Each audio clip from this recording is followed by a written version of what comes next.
All right. It's so funny because last night I got a comment on one of my videos. I thought it was amusing, right? Somebody was on there bad mouthing Turkish guns, okay? Now, I did a video, as anybody that watches my actual YouTube channel, as everyone knows, I have a very extensive collection of Taurus firearms, all right? And I, once upon a time ago, made a movie, Why Taurus, okay? I've since that movie added probably 4 more Taurus handguns to my collection. Look, the basic fact of life is they're excellent pistols. I've had nothing but good luck with Taurus pistols. They're just excellent. They're well priced. If you want to say budget gun, go ahead. But you know, I have a lot of interests in my old age, and I collect knives, I collect swords, I collect firearms. I don't think I'm an expert on any of them. I'm not particularly a wealthy guy. I just told you I got 4 kids, so I can't be wealthy. And anyway, you know, especially they're all 21, 22, 16, 17, that age, right? So, you know, they're at the most expensive age. And when I was growing up, there was a lot of guns that I really, really liked, you know. But I was basically a poor white boy, and guns were, phew, man, they were really expensive and out of my price range. Really, I started shooting probably about 10 years old. You know, as soon as I got old enough, 17, my dad died, or not died, but my dad signed for me to go into the military. And, you know, I just cultivated a real interest in firearms, okay? I always had had an interest in firearms, okay? But, you know, and lately, these Turkish guns have been coming on the market in the last, say, 10 years, you know? And I have got to tell you, they are excellent. And first of all, before you knock a Turkish gun, you should knock the Sig Sauer, the M17, and the M18 that the military adopted. They're not that great. It's not an American company, even though they manufacture them in the U.S. I know I can feel everybody's assholes cringing. And those 2 pistols did not pass the military handgun trial. They didn't pass. No firearm passed this time around. They went through stage 1. 2 pistols made it through stage 1, the Glock 19X and the Sig Sauer 320, right? They made it through the first stage. The Glock was not exactly as modular as the military wanted. And the military did what it always does. It chose for price. So it's not all that in a bag of chips. Now, take this regard right here. All right. Oops, wrong one. Disregard. I was looking at the camera, not the gun. This has been through the NATO testing, all right? And it actually passed. After it passed, it went through the NATO testing again, and it passed all stages, all right? This is an excellent firearm. It's basically a copy, just like the Taurus PT-92, which was actually manufactured in a plant in South America that Beretta built using their tools, their dies, the whole 9 yards, right? Now, this is a Turkish copy of a Beretta, the latest, the greatest. This is an excellent firearm, okay? I'm gonna, because this actually is, as you can see, that is my go-to gun. See that pew-pew on the floor anywhere? Anyway, yeah, this is my go-to pistol, all right? I have other ones, but yeah, without rule of law, this is a pistol that I'm going to go to. This is a very accurate pistol, and it's very reliable, and I've got a bunch of rounds through it, all right? It's 18 rounds and 1 in the chamber. Now, this one is a copy of a high power, all right? This one is particularly one of my favorites. I always had an affinity for the Browning high power. Now, you can't afford those things these days, all right? So, but you can afford these, and this is an extremely well-made pistol from Gersant, all right? And as you can see, I took the disconnect out of there. The disconnect is a European thing.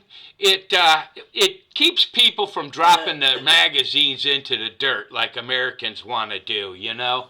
That I don't know why people started doing that. When I was in the military, if you start throwing your magazines around, people would beat you upside the head. But yeah, they're excellent. These two are excellent pistols, right? Then for a range gun, all right, this one right here, the Canic, all right? I've got one 18-round magazine for the Canic, and then I've got a bunch of those 20-round magazines. This is my run and gun. This is literally the only semi-automatic pistol that I've purchased that does not have an external safety on it. It, you know, the trigger thing, if you want to call that. And it does have the flag, see it? So, the loaded chamber. This thing is way more accurate than it has to be. This thing is probably about as accurate as my brand new Mini 14.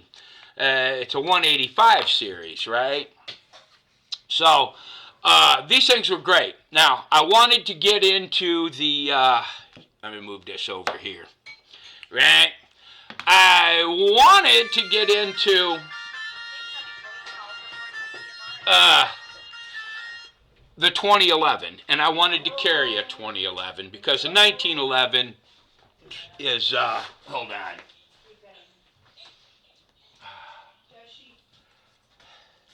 The 1911s are literally my favorite pistol.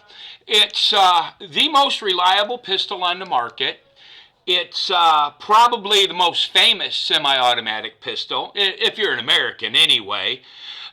Most reliable, most accurate, and the proof is in the pudding, okay?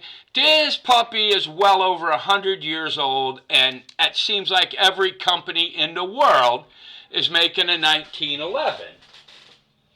They are excellent pistols, all right? So I wanted those functions, but I definitely wanted to get into the 2011s. Now, there's a lot of the 2011s. They call this a 2311, the Brat. And it came with the magazine thing down here, which I never use. Those things are horrible. So yeah, I wanted to most definitely get into it. I wanted one for a carry gun. I just love the external safety. Carrying it cocked and locked. See how quick that is? All right. And I wanted one to be a little snazzier. Now, this is not a cheap gun, by the way. I guess it's cheaper than... American guns tend to be way overpriced, all right? They feed you a line of hogwash about, oh, it's the fit and finish. No, they're all put together the same way. When it comes to the quality of them, you can put this on the table next to the 2011, and you can really look at it. There's some minor differences, but nothing that would lead you away from this, okay? I mean, when you look at right here where the pen goes through, it's recessed, it's down. I mean, all right? The plain Jane version of this that's all black, okay? It's a $700 pistol, okay? And then there's going to be people out there that want to split hairs and say, oh no, it's not $700, it's $676 or 75, whatever it was. Yeah, throw some tax on it, get it out the door. It's a $700 pistol. And they're only going to come with one magazine. Well, it is what it is, and these magazines are not cheap. All right, this one here is basically a $900 pistol. All right, this tungsten or whatever coating they put on it, it's an expensive process, right? It's roughly a 3.5-inch barrel, 17 plus 1. you know. But yeah, I bought this specifically to be a carry gun, okay? I have several what you would call barbecue guns, right? I have a stainless steel Taurus PT-92, right? Basically, it's the Taurus copy of this. I have some Umberti pistols, with the conversion cylinders, and yeah. So, I mean, I do like to carry, a little bit flashier things every once in a while. Why not? I'm an old guy and I deserve it. But I thought it was funny. I mean, that's the major problem right now with the gun community is, everybody likes to get under, my gun's better than yours because I paid more money for it. Well, it's not exactly true. If you want to think that way, go ahead and think that way. When you collect firearms, collect what you like. Now, obviously, like I said, I'm not a rich guy. This is pretty close to an exact clone of a number 3 that you can get. And you know what? It was like $480, $500, right? It's right there where it's at. All right. Now, if I went out to buy an original Browning high power, I mean, you know what they cost. You can spend $2 to $3 grand on those things, right? And the Beretta, this is not a cheap pistol, people. All right.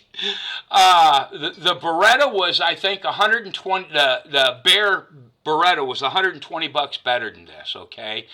I sat there at the counter. I took them both apart. This has a steel operating rod. Okay. It's polymer in the Beretta. I didn't like that, and really, it was within $100. All right. So when you buy things, buy what you want to buy.